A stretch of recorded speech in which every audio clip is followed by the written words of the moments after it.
শেরেবাংলা কৃষি বিশ্ববিদ্যালয়ের শিক্ষার্থীদের সঙ্গে স্থানীয় ব্যবসায়ীদের ধাওয়া পাল্টা ধাওয়া হয়েছে। এই ঘটনায় মামলা দায়ের করেছে বিশ্ববিদ্যালয় কর্তৃপক্ষ।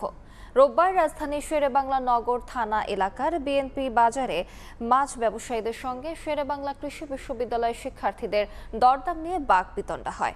এর জেরে রাত ৯টার পর দুই পক্ষের মধ্যে ধাওয়া পাল্টা ধাওয়া এবং ভাঙচুরের ঘটনা ঘটে।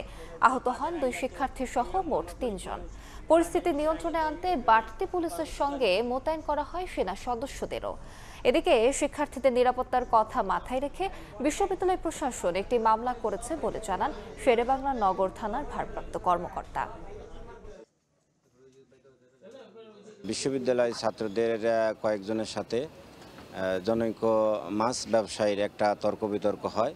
পরবর্তীতে হাতাহাতি পর্যায়ে যে দুইজন ছাত্র আহত হয়, অপর পক্ষেরও একজন আহত হয়। পরবর্তীতে একজন ছাত্রকে তারা বাজার অফিসে আটকিয়ে রাখে।